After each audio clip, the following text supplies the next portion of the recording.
Today we're going to be speaking on the way God sees things. We're going to be focusing on how at times we may consider our losses to be the end of the road, but in God's sight, it's actually a gain.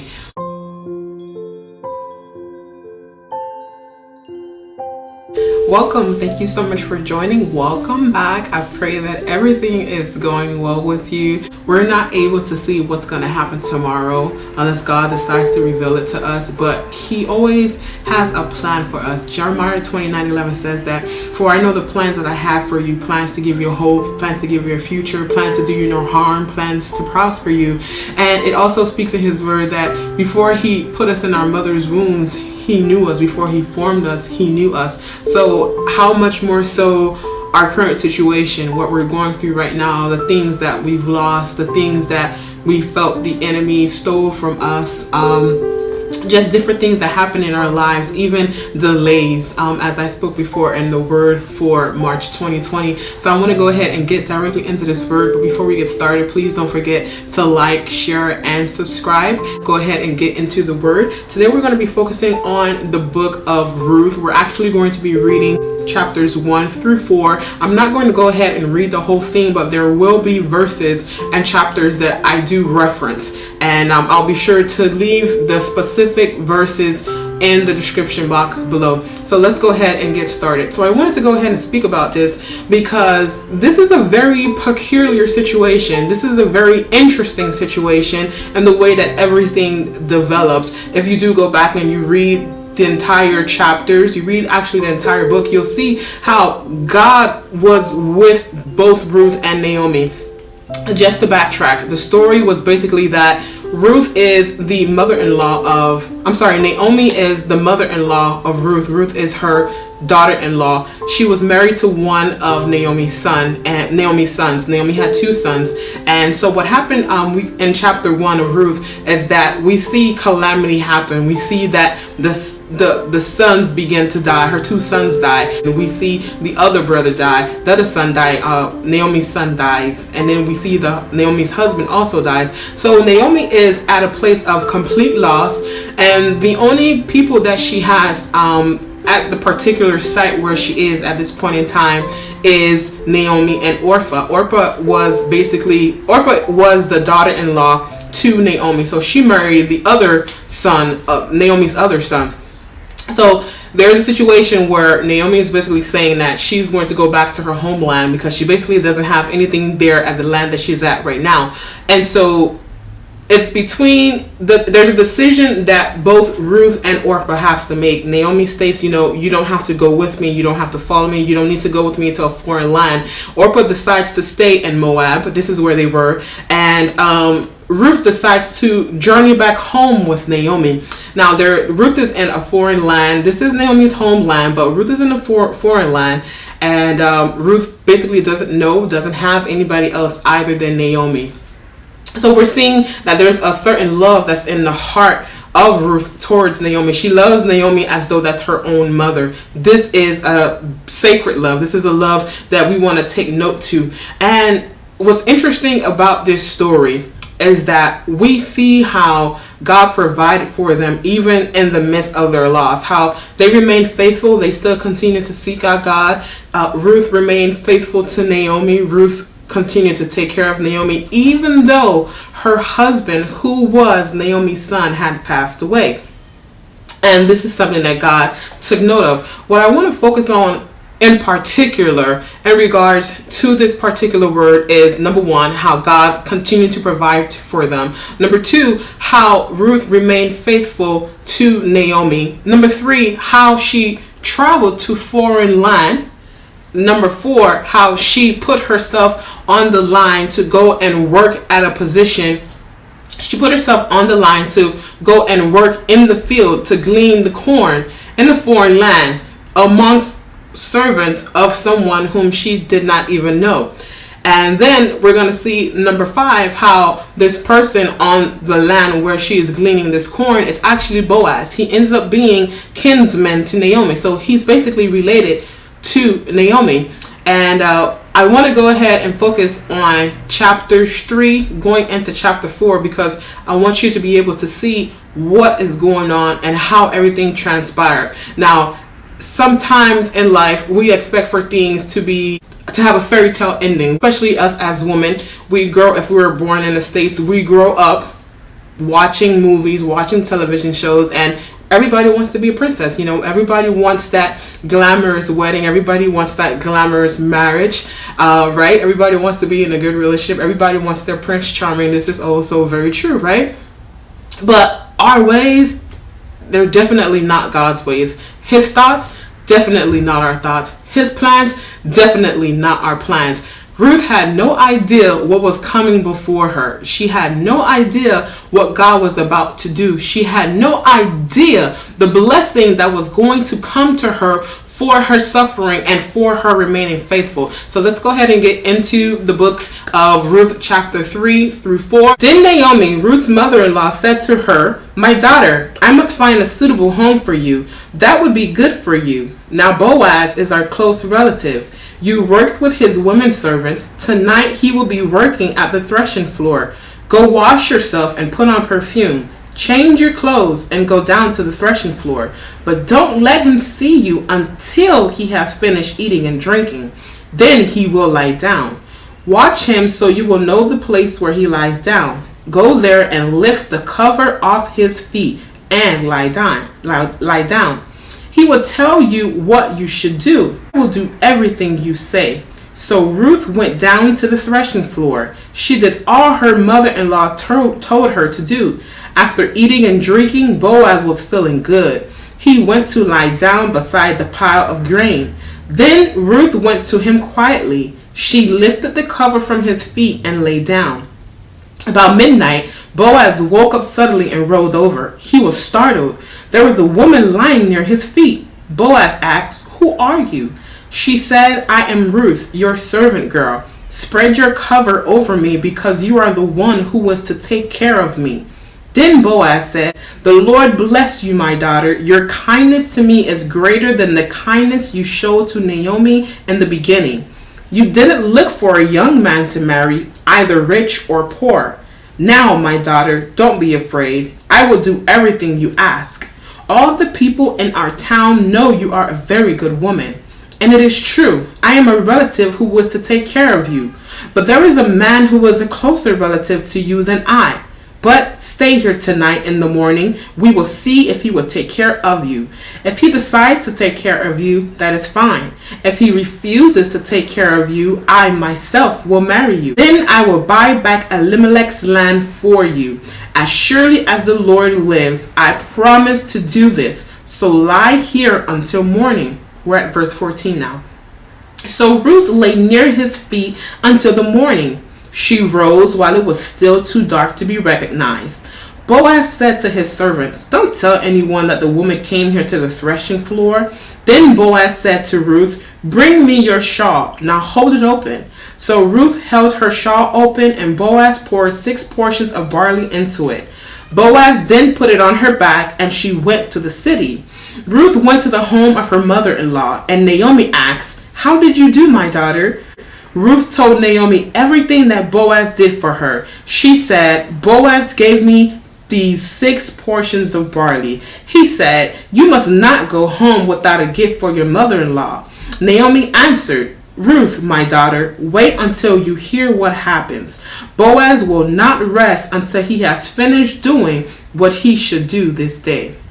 So we can see here basically in chapter 3 that Naomi has set out a plan for Ruth to basically follow, which Ruth did. She gives her steps as far as what she is to do in order to get the attention of Boaz. Now, mind you, Ruth already got the attention of Boaz just for the fact of her gleaning corn on his land. In the prior chapters, you'll see that in chapter 2, I believe. And he began to inquire who this woman was, and she actually began to find favor in Boaz's sight, where he actually began to provide more of the corn and of the crops of the land to Ruth. She found favor to remain there on his land to glean corn for both her and Naomi.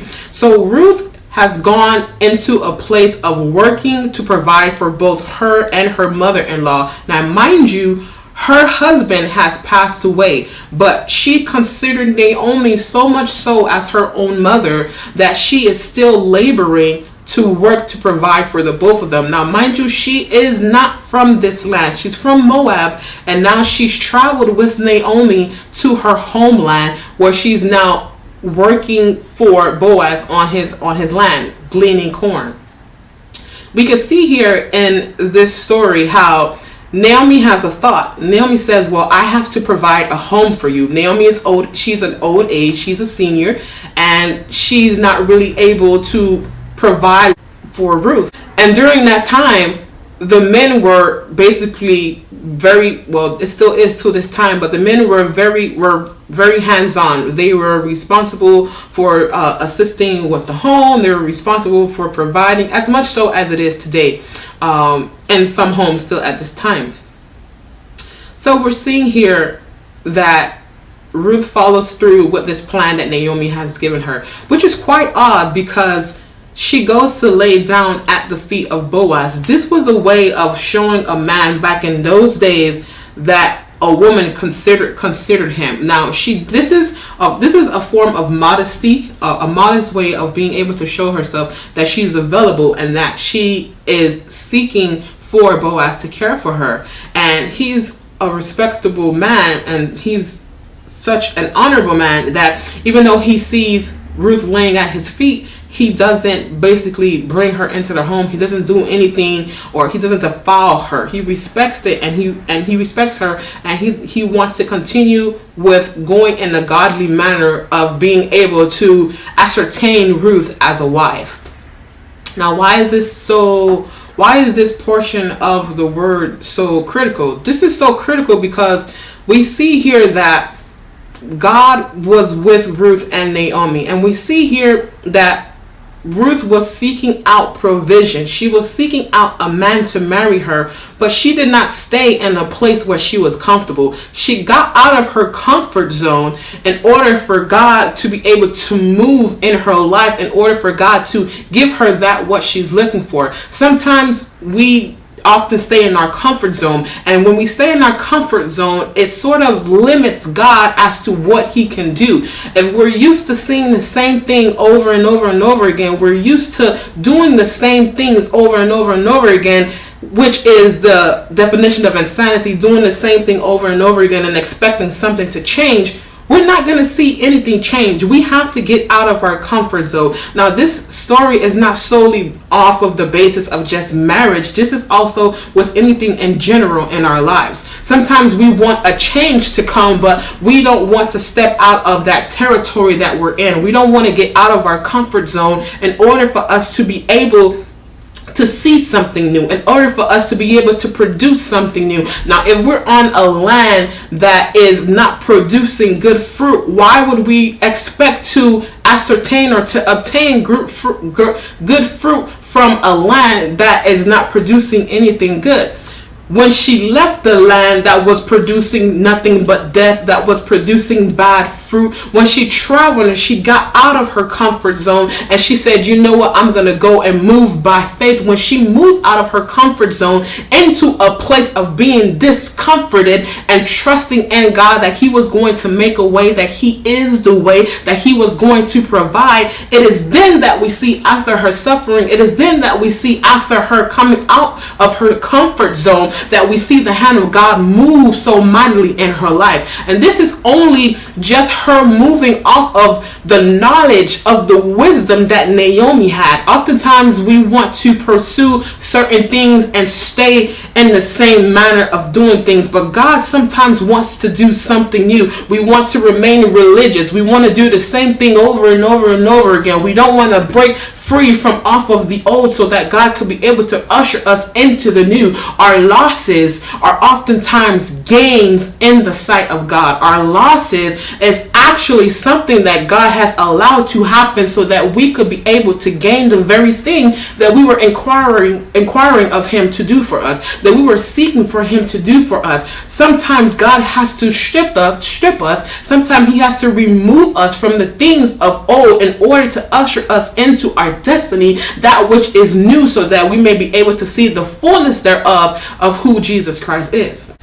Did you know that oftentimes God will touch us about a shift that's coming in our life? Did you know that oftentimes God will witness to us when something is about to change in our lives, but because of fear of the unknown, we either decide to stay back to what we're used to doing, or we stay back to the situation that we're used to because of our comfort level.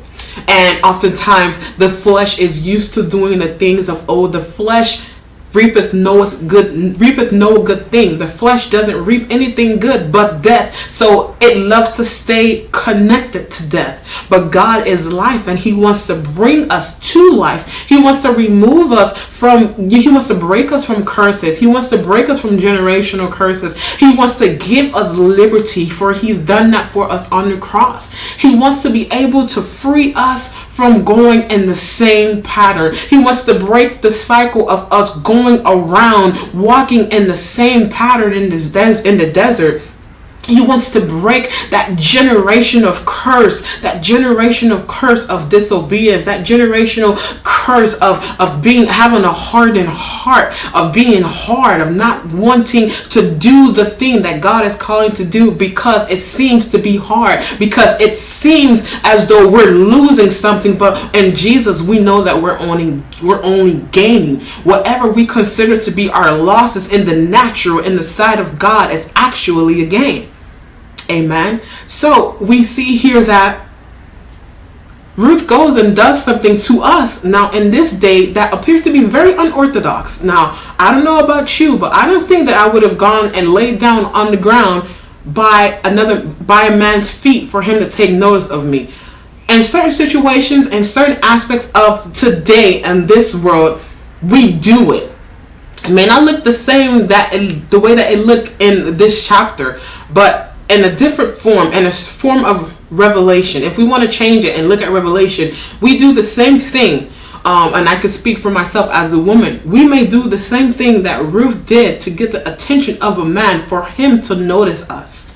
But what she did was something modest. She did not portray herself in a way where her character was defiled, in a way where she defiled her name, in a way where she defiled her family's name or her reputation. What she did was actually something reputable, something that was respectable in the sight of not only Naomi but also in the sight of Boaz. This is something that was respected, because if it were not, he could have turned her away, and he could have backlashed at her, or he could have been enraged, or he could have responded to her in a different way.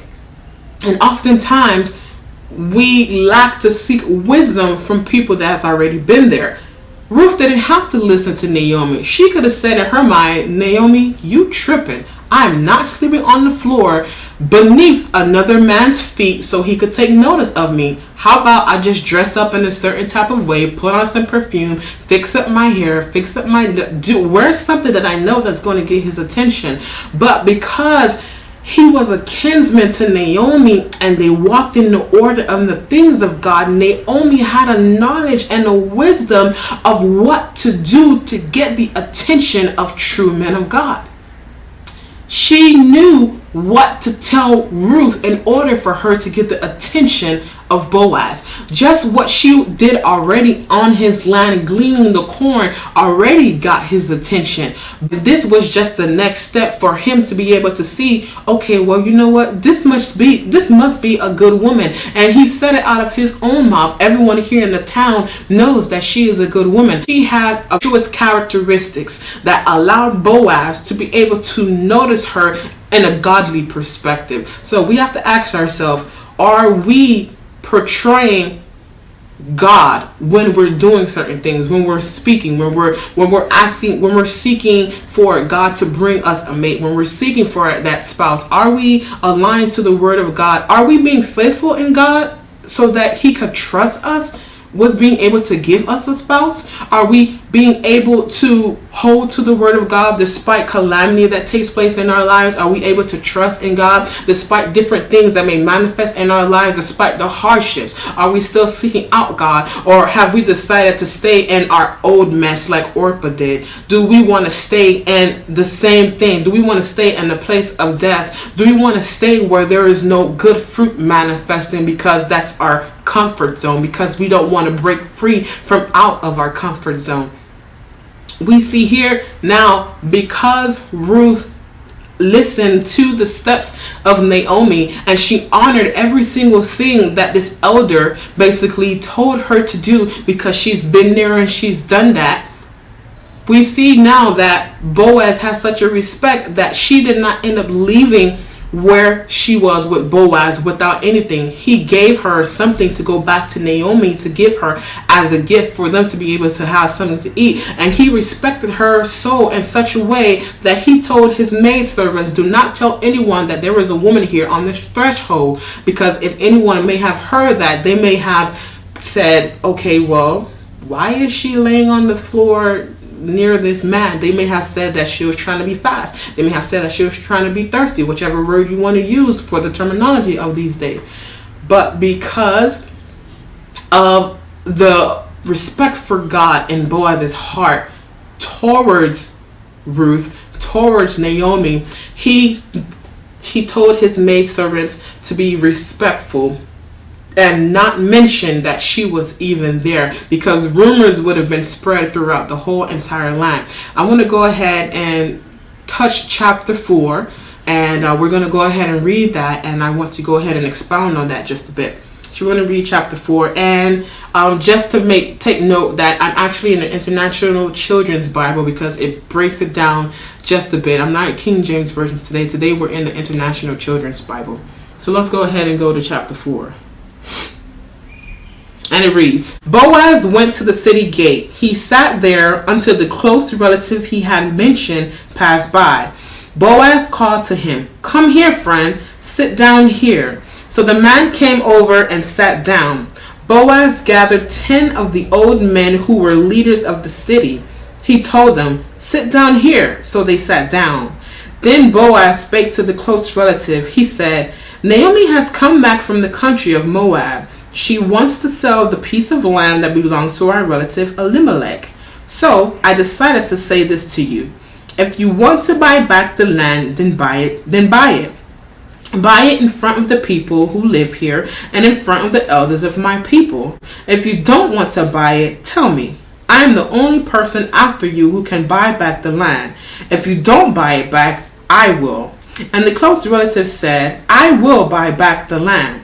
Then Boaz said, when you buy the land from Naomi, you must marry Ruth, the dead man's wife. She is the woman from Moab.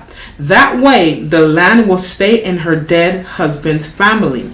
The close relative answered, then I can't buy back the land. If I did, I might lose what I can pass on to my own sons. I cannot buy the land back, so you buy it yourself. Long ago in Israel, when people traded or brought back something, one person took off his sandal and gave it to the other person. This was their proof of purchase. So the close relative said, buy the land yourself. And then he took off his sandal. Then Boaz spoke to the elders and to all the people. He said, you are witnesses today of what I am buying from Naomi. I am buying everything that belonged to Elimelech and Kilion and Mahlon. I am also taking Ruth as my wife. She is the Moabite who was the wife of Mahlon. I am doing this so her dead husband's property will stay with his family. This way, his name will not be separated from his family and his land. You are witnesses this day. So all the people and elders who were at the city gate said, we are witnesses. This woman will be coming into your home. We hope the Lord will make her like Rachel and Leah. They had many children. So the people of Israel grew in number. May you become powerful in the district of Ephrathah. May you become famous in Bethlehem. Tamar gave birth to Judah's son Perez. In the same way, may the Lord give you many children through Ruth, and may your family be great like his. So Boaz took Ruth and married her. The Lord let her become pregnant, and she gave birth to a son. The women told Naomi, "Praise the Lord who gave you this grandson, and may he become famous in Israel. He will give you new life, and he will take care of you in your old age.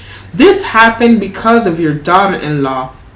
She loves you, and she is better for you than 7 sons. She has given birth to your grandson." Naomi took the boy, held him in her arms, and cared for him.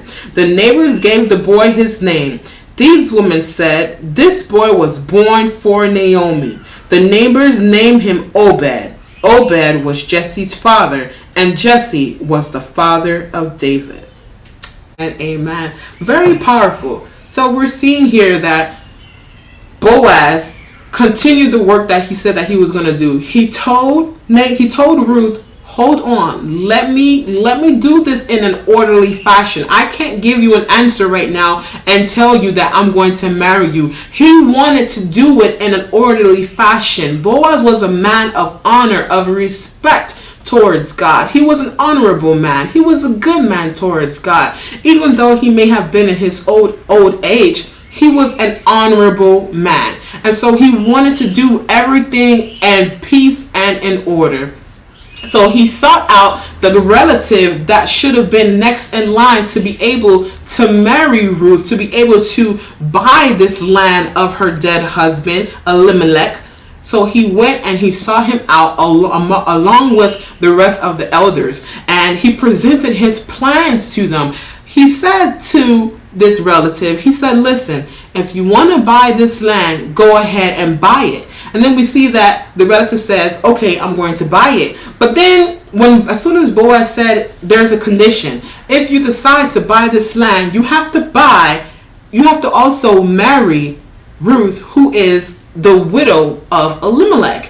And this man said that, "No, I cannot buy the land if I have to basically comply with these terms that you're telling me." Because he said, "Then how would I be able to give what I have to leave an inheritance for my sons and my sons and my sons?"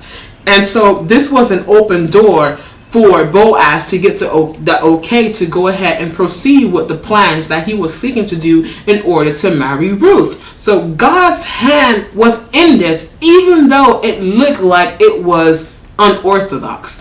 God's hand was in this, even though it was not what should have been the normal story, what should have been the normal fairy tale. God's hand was in this arrangement, whereby that we see, so much so that we see that Ruth loved Naomi so much so that God opened up the womb of Ruth so that both her and Boaz would be able to bear a son. And the people there were on one accord with it, so much so that they blessed them, and then her womb was open. And that even though she ended up having just that son Obed that was mentioned, what they said as far as speaking the good thing over them, as far as them prospering, as far as them multiplying, it manifested because they were all on one accord. And we're seeing this through the line of Obed down to Jesse, who was the king, who was the father of David. And we all know the story of King David. So we're seeing this lineage, we're seeing the righteous, we're seeing where the righteous seed has come forth. We're seeing that because of the obedience of Ruth, even though she was coming from a foreign land, even though she was in a place where she was not used to. We're seeing that once she broke out of her comfort zone, once she did something that she probably would have never done, once she trusted in God and gave everything to him, even though her situation could have caused her to turn away from God, even though her situation could have caused her to curse God, to blaspheme God, even though her situation could have caused her to basically give up on everything, to basically turn away from Naomi, whom she technically didn't have to continue to take care of, because during these days and times, many of us, we often neglect the elderly. But because of the love of God that was in her heart, she still looked at Naomi as her own mother, and because of her heart, because of where her heart stood, God saw it fit to be able to bless her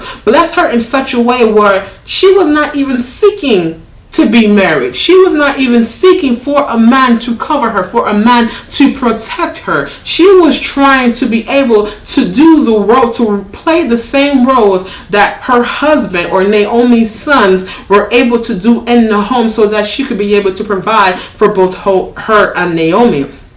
Because she put herself in such a uncomfortable situation and was willing to do whatever it is that she needed to do to honor her mother-in-law, to honor God, God therefore had to come down to her level and bless her in such a way, even though she was not seeking it. Oftentimes, when we may find and walk to the best of our abilities, according to Matthew 6:23, which says to seek ye first thy kingdom and righteousness, and all will be added unto you, we see that this word is very true. We see that Ruth is concerned about the things of God. How can we say that Ruth is concerned about the things of God? Because the word says that we ought to honor, we ought to take care of the widow. We ought to take care of those that have lost their husband. Does not the word say this? The word says that we ought to take care of the poor, of the homeless, of the needy, of the sick, of the widower. And this is exactly what she did. And because she took care of one of these, God saw fit to take care of her. Because she took care of Jesus himself through this situation in Naomi,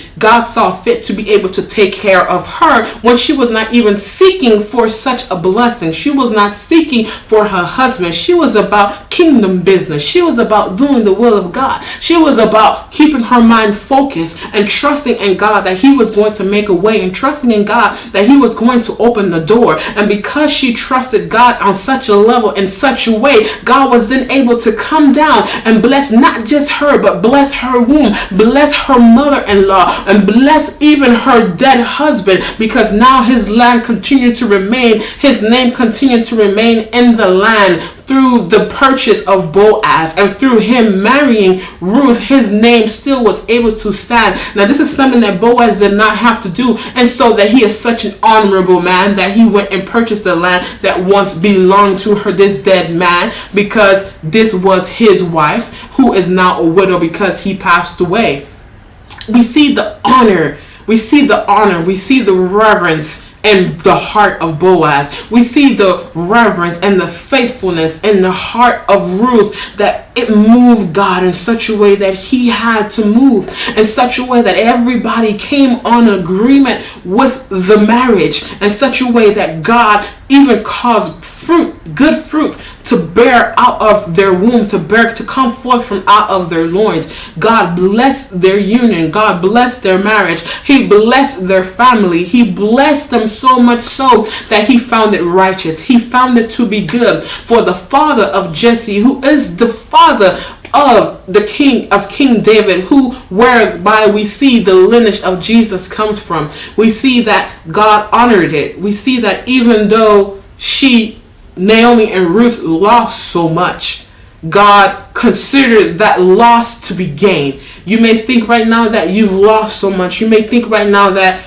you don't know what you're going to do. God may be touching you to make a right when you want to go left, but you want to go left because you're used to what's over there. But God is touching you and he's saying, no, go right.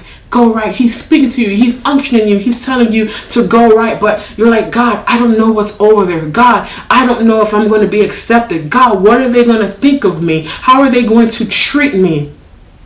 Are they going to respect me because I'm a foreigner, because I was not raised in this land, because I'm not of their culture? Are they going to respond to me the way that I'm hoping for them to respond to me? And God has plans that we do not even know. He has plans to prosper us. He has plans to bless us with something we did not even consider. What we consider to be so good, what we consider to be so perfect, is so minute to the things that God has for us. We're asking God that we have a list of what we want from God and a man of God. We have a list of what we want from a woman of God. We have a list of what we want from our family. We have a list of how we want every single thing to go in our lives. But God has a plan for us. And Oftentimes when we make plans, it doesn't manifest the way that we plan for it to go, because God has his plans. And if we've given our life to Jesus, then we know that our life is no longer our own. It all belongs to him.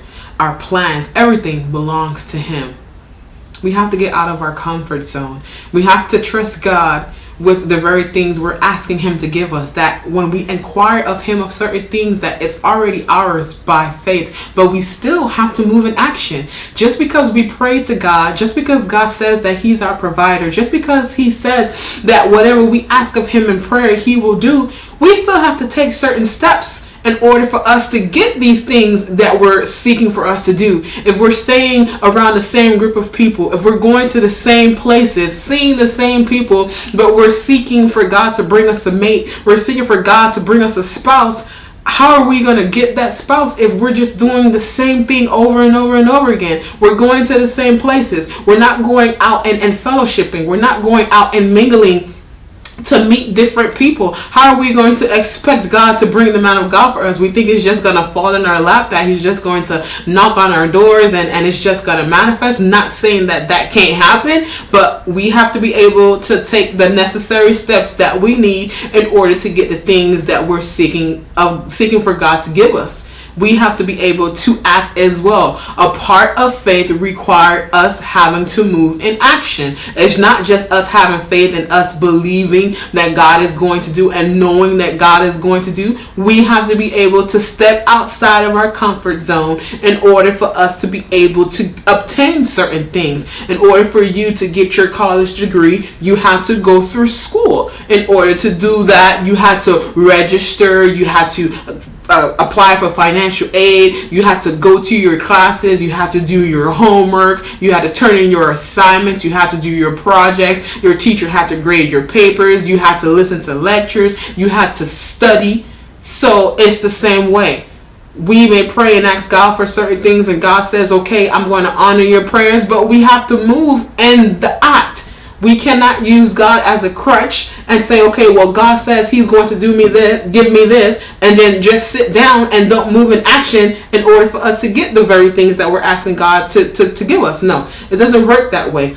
Ruth did something that was not of her nature. She did something that was not of her norm. She did something that was out of the box. She traveled to a foreign land. The love of God in her heart for her mother-in-law Naomi was actually setting her up for her good. The love that she had in her heart for her mother-in-law Naomi was far more than enough. The act of what she did, her stepping out in faith to be able to go ahead and glean the corn on that foreign land, and to be able to sweat and just be under the hot sun to be able to provide for both her and her mother-in-law after her husband died, was an act of faith. It was an act. It was something that she did in order to sustain them, in order to be able to cause them to have provision. Yes, God is their provision, but they still had to move and act. There was an action that manifested through Ruth in order for her to be able to obtain her blessings. We have to get out of using God as a crutch. Oh, God is going to do it. Yes, God is going to do it, but you still have to do your part. You still have to pray. You still have to read your word. You still have to go and fellowship. You still have to go to church. You still have to go to work. You want to pay your bills. You still have to work. You still have to labor in order for you to be able to get money to pay your bills.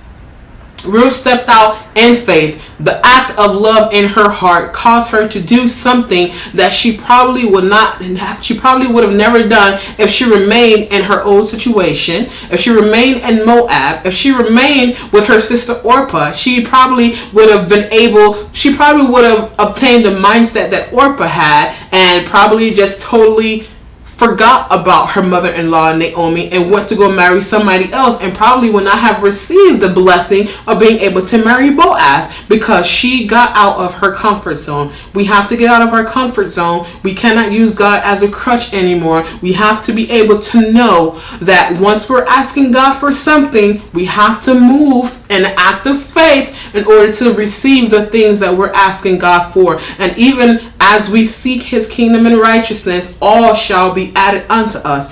He has to be the forefront in everything that we do, so that we may be able to see the manifestation of our prayers. He has to be number one. We can't have our heart's desire can't be so heavy on the things that we're asking God for that we're blindsided at the fact that God still has different tasks for us to do. We have to trust God and be about kingdom business, so that God will find our hearts, will find us to be in a rightful place that is pleasing to Him, for us to say, okay, you know what? I find you to be righteous. I'm going to bless you with this thing. I find you to be responsible. I'm going to bless you with this. I see that you're ready. I see that you're mature enough for this. I'm going to bless you with these things. He's not going to give you something that's going to destroy you. If He gives it to you beforehand, it can destroy you, or you can destroy it. Stay aligned to His word. Stay aligned to His call over you, His purpose over your life. Stay aligned to making Him and keeping Him first in your life. It can't be that you're solely driven over the things that you're praying and asking God for, that you lose sight of why you even go to pray, and that is to be in communion with God. That has now become an idol in your life, and that needs to be corrected. If you're going to pray, if you're going into your prayer closet and you're going to God, constantly always asking Him for something, but it's not just to be in communion with God, to be in His presence, to worship Him, to give Him thanks, to give Him honor. If your sole purpose of seeking God is because you need something, you have a big problem. You have to check that, and you have to make sure that your priorities are straight. You have to make sure that before all things, your honor, your reverence, your praise belongs to Jesus first. Your mind has to be focused on doing the things of God, and I kid you not, He will bring the things that you've asked Him for. He will provide for you in a way that you could not even imagine, in a way that you could not even thought. He will open doors for you that only He can open. Doors that were not even open to people that has the qualifications for it. He will open doors. He will make ways for you when you're about His business, when you're about His word, when you're about doing the things of God, when your heart is in the right position for Him. So please, this word was basically to help us to be able to get out of our comfort zones, as we saw that Ruth did, to do something that we're not used to doing, in order for God to be able to hear us, in order for us to be able to get different opportunities. Mind you, this is not in a way where you're defiling yourself or you're defiling the things of God, but this is in a way that is righteous before the sight of God. I pray that this word bless you, and I want to thank you again for watching. Please, again, don't forget to like, share, and subscribe. Until next time, God bless you. Bye.